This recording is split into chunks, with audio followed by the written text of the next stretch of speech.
Apa yang tak boleh dipisahkan dengan amalan. Maksudnya niat ini tidak boleh dipisahkan dengan amalan. Lepas tu dia tak boleh. Cuma mazhab lain dia kata ada dua pendapat lah. Ada pendapat lagi kata kita boleh juga niat sebelum kita angkat takbir. Sebelum kita duduk nak solat tu kita pun niat dah. Bagi kita pun niat saja aku solat maghrib 3 rakaat makmuman kalau ta'ala kita pun Allahu akbar. Kita niat sebelum kita angkat takbir. Ada juga pendapat yang kata macam tu. Ini bukan mazhab Syafi'i lah. Kalau mazhab Syafi'i wajib dihadirkan serentak. Wajib dihadirkan serentak. Jadi kita boleh gunalah dua-dua pendapat ni. Bagi orang yang ada penyakit was-was ni, ada penyakit was-was, boleh dah ambil pendapat yang agak ringan tadi.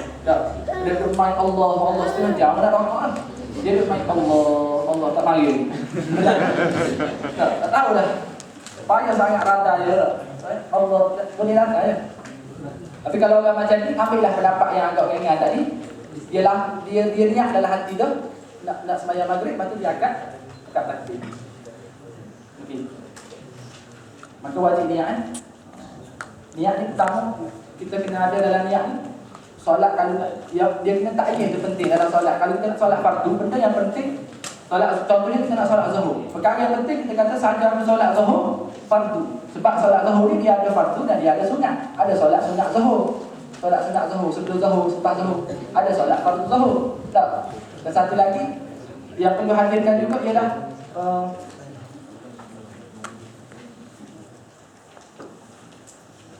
itu dia. Kerana aku tunaikan zuhur fardu kerana ta'ala gitu kan. Ada pun 4 rakaat tu dia tidak 3 rakaat dia tidak ada syubhah dah. Faham tak? Maksudnya tak faham. Kita perlu takdir pada benda yang memang ada syubhah. Contohnya zuhur. Zuhur ni dia ada sunat dan ada fardu. Maka perlu takdir pada fardu. Aku solat fardu zuhur. Kan? Atau apa lagi yang ada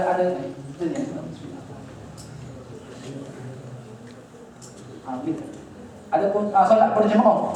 Berjemaah tu ataupun solat jadi imam ke ataupun jadi makmum.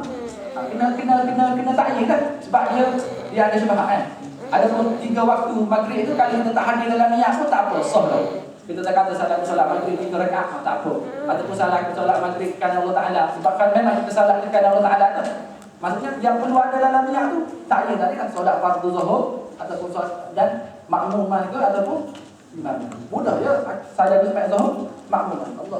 Saya aku solat fardu zuhur, makmum. Selesai. Tak perlu nak saja aku solat fardu zuhur 4 rakaat tunai kerana Allah Taala. Maksudnya panjang takut tak sampai dah. Tak niat.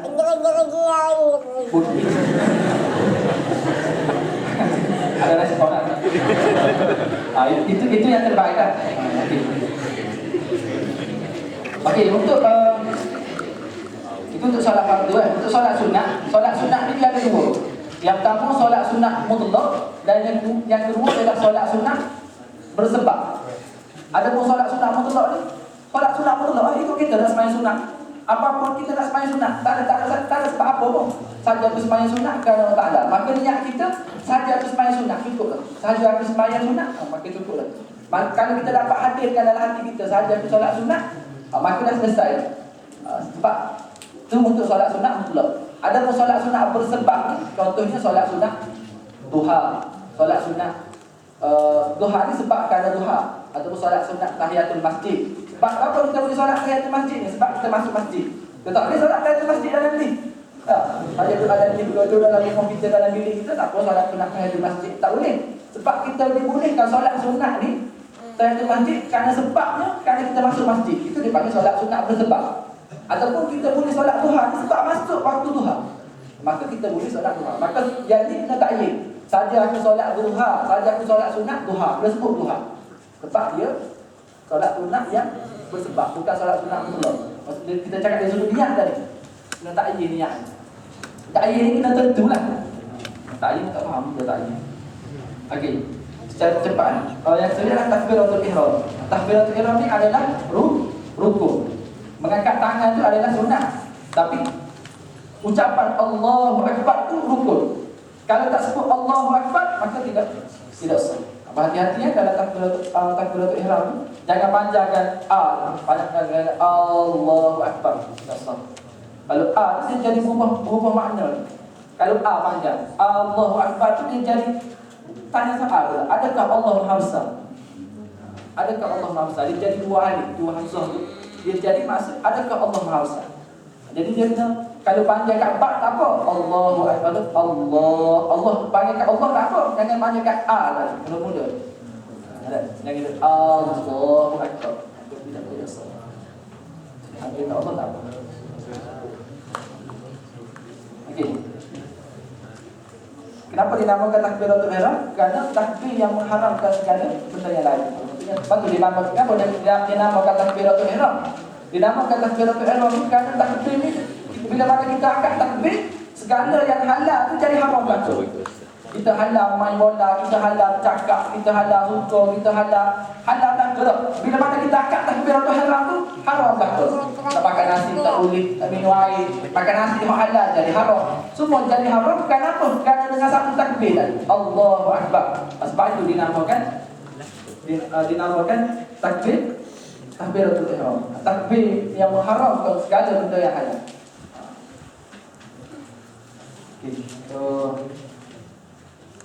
Okey, apakah hukum mengangkat tangan takbiratul ihram? Adalah sunat lah, tapi cara yang sempurna mengangkat takbir dalam mazhab Syafi'i, cara mengangkat takbir Nabi sallallahu alaihi wasallam bersabda, hadis daripada Imam daripada Malik bin Huwairith, Nabi sallallahu alaihi wasallam bersabda, apabila baginda bertakbir, baginda akan mengangkat kedua tangannya sehingga bertentangan dengan dua telinganya, dan baginda rukuk dan baginda akan mengangkat kedua telinganya sehingga jadi cara mengangkat takbir ni ada dua pendapat ulama dan dua-dua ni ada hadis yang sahih. Pertama, angkat bertentangan dengan bahu, dan ketiga angkat bertentangan dengan pertama angkat dengan bahu, kedua angkat bertentangan dengan telinga. Kita nak cakap buat kesempurnaan. Maksudnya mazhab kita memilih telinga lah. Jadi kalau orang angkat dua-dua betul lah. Yang tak betulnya, betul kita angkat takbir. Tak. Yang sunat adalah dan tangan ni menghadap ke arah kiblat. Tangan arah kiblat. Bukan macam ni lah. Ni atromel tau. Maksudnya dalam mazhab kita ada satu hadis Nabi buat macam ni. Bertentangan dengan bahu. Allahu Akbar, bahu. Tak. Yang kedua dengarlah kan. Tak. Yang kedua telinga. Bertentangan dengan telinga. Telinga ni ada khilaf di dalam mazhab Syafi'i. Telinga ni ukur telinga. Ada yang ukur telinga di sini. Jadi dia letak di sini Allahu Akbar. Sebab telinga ni dia ukur dengan ujung ni. Jadi Allahu Akbar ni tiga. Ada juga ukur dengan tapak tangan. Macam kita buat mazhab gini kan. Allahu Akbar. Yang kita letak tangan sini tu. Yang kedua, yang semua tu betul lah. Apa salahnya? Ni.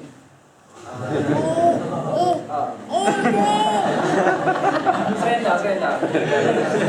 Itu salah, bukan dia memang tidak membatalkan solat, tapi dia mencacatkan solat kita lah. Sebab kita keluar daripada sunnah yang Nabi ajar. Nabi buat dua ni. Sama ada kita nak buat yang mana-mana boleh tak? Nak angkat dia taruh bahu, Allahu Akbar, tangan tu menghadap kiblat. Dan tangan disunah dalam mazhab ada khilaf pula dalam adakah tangan tu dibuka ataupun ditutup macam ni. Dalam mazhab Syafi'i sunnah ada dua-dua dalil dah. Dan sunnah kita buka. Bengkak sikitlah.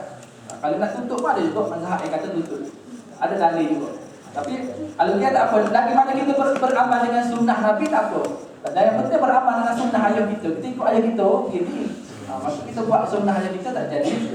Ayah guna dia semua angkat gitu lah. Jadi dia angkat gitu lah. Dia memang lambang keturunan keluarga saya. Jadi itu bukan sunnah yang Nabi ada. Okay.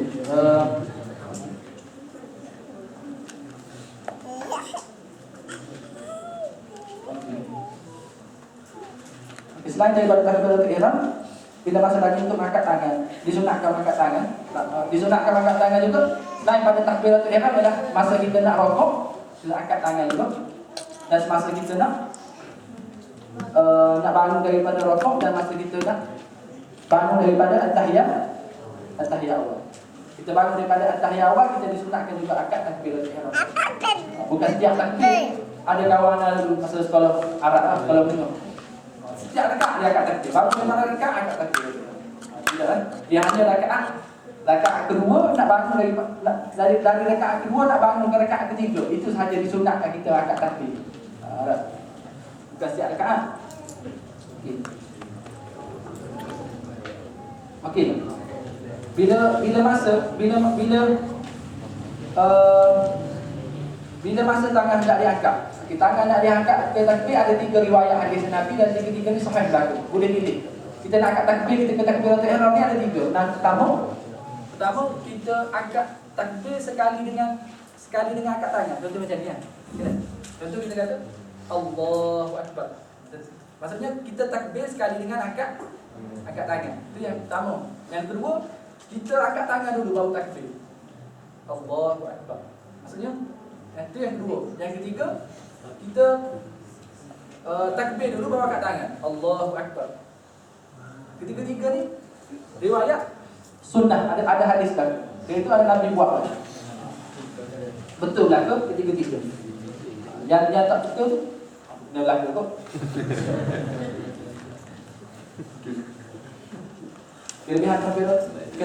Kelebihan takbiratul ula. Takbiratul ula ni takbir yang pertama lah. Takbir yang pertama ni Nabi kata siapa dia yang sempat 40 hari takbir bersama dengan imam, takbiratul ula ni dia akan diberi 2 kebebasan. Pertama, bebas daripada api neraka. Yang kedua ialah bebas daripada sifat nifak, sifat munafik. Jadi takbiratul ula ni dikira mana? Di mana Nabi kata dikira kita sekali dengan imam. Allahu Akbar, kita pun Allahu Akbar. Itu dia panggil takbiratul ula. Tapi ada sebagian ulama kata takbiratul ula ni selagi mana kita sempat dengan imam sebelum rukuk. Rakaat pertama. Ambil yang kedua. Tak apalah. Okey, di mana letaknya tangan? Okey. Di mana hendak letaknya tangan ketika takbiratul ihram? Tangan hendak diletakkan di atas pusat, iaitu di atas dada dan di bawah sedikit daripada dada menurut mazhab Syafi'i. Dengan kedudukan tangan kanan di bawah tangan kiri, ini berdasarkan daripada dalil hadis Wa'in bin Hudri radhiyallahu anhu berkata, aku menunaikan solat bersama dengan Nabi sallallahu alaihi wasallam, di mana baginda meletakkan tangan kanan di atas tangan kiri dan di atas dada. Hadis riwayat Ibnu Khuzaimah. Ini dalam mazhab Syafi'i memang okey. Ada yang sahih. Cara Nabi letak tangan kanan di atas tangan kiri. Itu cara sunnah. Dan tangan kanan tangan kiri macam ni. Ni nampak? Ni tangan kanan tak? Tangan ni letak atas tangan. Tangan kanan bukan tangan kiri. Ni tangan kiri. Tangan kanan letak atas tangan kiri. Macam ni lah. Biar tepus ni. Ni biar lagu ni. Lepas tu dipegang. Pegang dengan tangan ini. Maksudnya pegang ni. Pegang dan pegang pergelangan tangan. Letak mana? Letak atas pusat, bawah pada dada. Ini ya. Letak seperti ni. Allah kita angkat tangan. Allahu Akbar. Allahu Akbar. Tangan letak sini. Letak di sini. Ini yang maksud hadis daripada Nabi ya. Ada juga hadis daripada Imam Malik kata boleh letak bawah pada pusat. Ada juga tengok Arab letak bawah pada pusat kan. Ada juga hadis, tapi hadis itu dah didhaifkan oleh Imam Nawawi kalau tak silap. Hadis Imam Nawawi mendhaifkan hadis.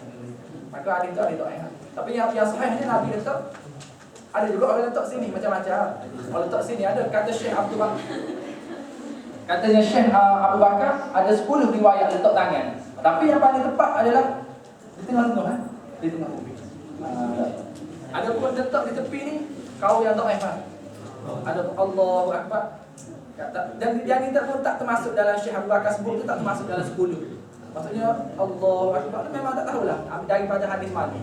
Daripada kitab dan yang utama dalam mazhab Syafi'i pun di sini Nabi letak di sini.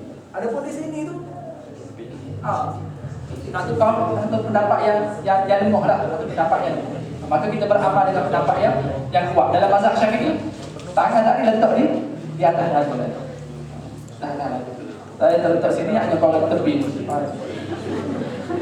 Ada mungkin ada tidak dalam mazhab Syafi'i. Adalah pendapat yang sedikit lah. Tapi pendapat yang utama dalam mazhab Syafi'i yang hadis yang dipegang adalah letak di dada.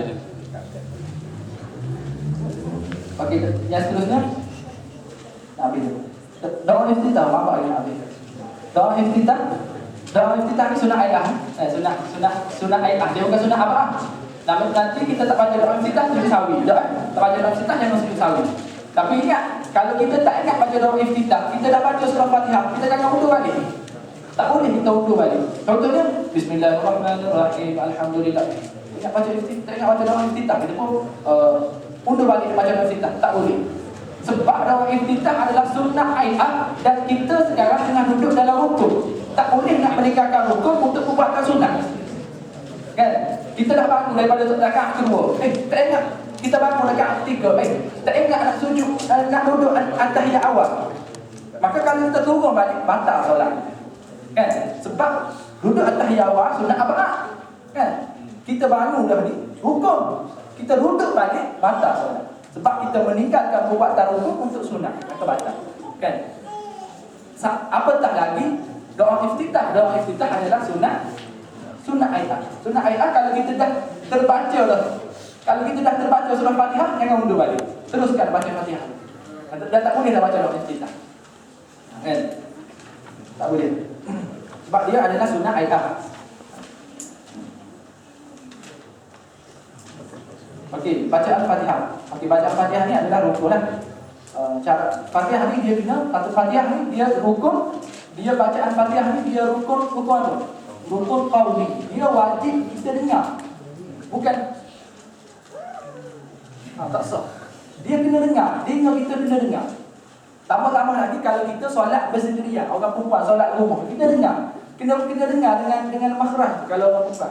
Tapi kalau kita solat berjemaah, dimaafkan kalau kita seolah-olah dengar sekadar berbisik.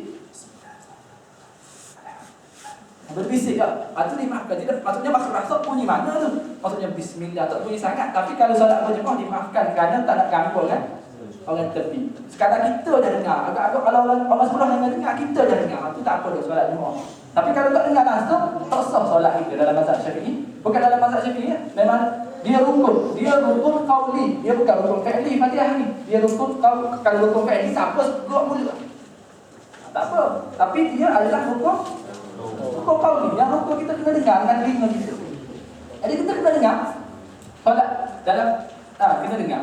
Dalam mazhab Syafi'i, kita jadi makmum ke, kita jadi imam ke, kita solat secara kuat, solat zuhur terhalang, solat maghrib imam baca kuat tu, kita tetap kena baca Fatihah. Kerana berdasarkan dengan hadis Nabi, la salatan liman lam yaqra bil Fatihatul kitab. Tidak ada solat bagi orang yang tidak baca Fatihatul kitab. Baca tu kena dengar dengan telinga. Dengar dulu tak apa. Ingat test habis seorang kawan kita, jangan baca kuat, jangan mengganggu orang sebelah, haram pula. Bismillah, dia lagi kuat. Dia punya was-was dia tu. Kita rasa nak ni tau. Kita rasa macam nak sambung ni. Dia main bismillah. Dia rasa macam kita nak sambung balik kan. Sebab betul lah. Maksudnya kena test kawan kita. Kita tengah buat main solat ni. Tengok aku dengar tak aku baca. Kalau dia agak-agak dia tak dengar dan kita baca tu, mana tak mengganggu lah dia. Tapi kita dengar. Kita dah dengar dah. Maksudnya qadar tu lah untuk solat jemaah. Solat berjemaah kita dia antara tengah-tengah. Tidak kuat sehingga mengganggu orang dan tidak slow sehingga kita tidak dengar. Kita kena dengar dengan kita. Tapi dimaafkan dia juga kalau kita solat dekat kawasan yang bising tau. Orang buat apa? Buat rumah. Takkan kita nak solat zuhur. Solat zuhur. Tapi dimaafkan pada benda-benda yang macam tu. Tapi pada benda-benda yang adil, benda-benda yang biasa ni wajib kita dengar di telinga kita. Sebab dia adalah rusul. Okey. Basmalah sebahagian daripada Fatihah ke tidak? Basmalah ni mazhab Syafi'i dia sebahagian daripada Fatihah. Ada mazhab lain dia kata basmalah ini bukan sebahagian daripada Fatihah. Tapi ada mazhab sini kan dia start kalau dia mulakan solat tu dia mulakan dengan alhamdulillah terus kan. Alhamdulillah sebab dia kata basmalah tu bukan sebahagian daripada Fatihah. Dia baca surah-surah lain. Macam kita baca surah Al-Baqarah. Ada juga basmalah dulu mula kan. Bismillah. Semua surah ni dimulakan dengan bismillah melainkan surah Taubah kan. Ada bismillah. Yang lain semua ada bismillah. Maksudnya dia kata surah Fatihah ni sama dengan macam surah-surah lain dah. Maksudnya basmalah pada Fatihah tu dia adalah pemula kepada surah tapi dia bukan sebahagian daripada surah Fatihah. Tapi mazhab Syafi'i kata tak, basmalah itu dia sebahagian daripada surah Fatihah. Maksudnya ayat pertama surah Fatihah ialah Bismillahirrahmanirrahim, bukan Alhamdulillahirabbil alamin. Itu dalam mazhab Syafi'i. Jadi siapa yang tak baca basmalah maka dia tidak ada tak baca tidak sah Fatihah dia. Bila tidak sah Fatihah, tidak sah rukun. Bila tidak sah rukun, tidak sah solat. Itu dalam mazhab Syafi'i. Adapun dalam mazhab lain mengatakan bahawa tidak apa. Jadi kita kena tahu penting juga kita tahu mazhab lain kata basmalah bukan daripada Fatihah. Sebabnya bila mana kita sembahyang dengan orang lain, dengan Syekh Arab di sini, dia start dimulakan dengan alhamdulillah dulu. Maka kita kata oh dia ni betul juga hadis-hadis Nabi juga. Jadi bila mana kita tahu, maka kita kata solat dia sah. Tak. Kalau kita yakin solat imam tidak sah, tak sah solat kita.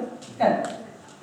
Contohnya begini, kita iktikad bahawa basmalah itu sebahagian daripada Fatihah. Itu memang pegangan kita. Tak baca basmalah tidak sah solat. Tiba-tiba kita sembahyang dengan seorang orang Arab dan orang Arab ni tidak baca basmalah. Dan kita kata, mana sah solat dia tak baca basmalah? Tak sah solat. Sebab kita wajib yakin dengan imam. Kita wajib yakin dengan imam. Kita solat berjemaah ni kita yakin dengan imam. Kalau kita rasa sah kau imamnya, pasal baca tak sah. Tapi kita sembahyang batal solat. Dia kena yakin dengan imam. Maksudnya kita kena yakin. Walaupun kita lah. Kita rasa imam ni. Contohnya kita dengar orang ketuk lah. Kita rasa imam ketuk. Kalau kita rasa orang lebih kita tak patah. Tapi kalau kita rasa imam, patah solat. Jadi bila mana kita tahu bahawa mazhab lain kata basmalah itu daripada Fatihah, maka kita tahu solat dia itu adalah sah. Maka kita boleh yakin dan kita boleh ikutkan solat. Walaupun sekadar azan kita rasa imam tu kalau kita rasa imam tu kentut kan, kan sekadar azan yang rasa kan pun memang batal juga. Oh tak. Imam memang kena yakin lah, kita kena yakin. Imam ni dia tak boleh azan. Imam dia kena yakin. Kita kena yakin. Maksudnya contohnya kita tengok dia ni seorang yang fasik lah. Dia ni memang minum alkohol, dia ni memang, tapi sebab kita tahu, kita beriman dengan orang fasik, solat. Jadi kita beriman juga dengan dia. Tak apa, sebab kita tahu tak apa sembahyang orang fasik, solat. Tak boleh sembahyang orang murtad. Dia ni contohnya tipu duit orang semua, tiba-tiba jadi imam. Tak apa, kita dari sudut fiqh sah. Maka kita yakin, kita yakin dengan sah. Maka kita boleh sembahyang. Tapi kalau kita ragu, jangan ragu kan imam. Kalau tentu tu kita nisbah masa kawan kita tertidur. Jangan cuba dia. Ataupun kalau kita mau merokok dulu kan.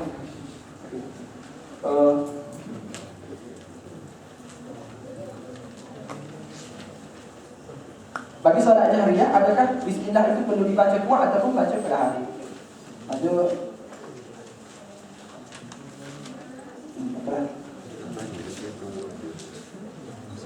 Okey, adakah makmum juga perlu membaca Fatihah? Adakah makmum juga perlu membaca Fatihah ataupun memadai dengan bacaan Fatihah minimal saja? Bila mana kita solat berjemaah, kita menjadi makmum. Dalam mazhab Syafi'i wajib, sama ada kita solat secara jahriyah ataupun solat secara sirriyah, solat secara imam baca kuat, solat maghrib, solat isyak, solat subuh. Walaupun imam tu baca kuat, kita dengar juga. Ataupun imam yang tak baca kuat, solat asar dengan solat zuhur, tapi kita wajib juga baca Fatihah. Tapi mazhab yang kedua, mazhab Hanafi, mazhab Ahmad dan mazhab Malik kata tidak wajib. Imam dah tanggung dah Fatihah kita. Jadi bila mana kita duduk masjid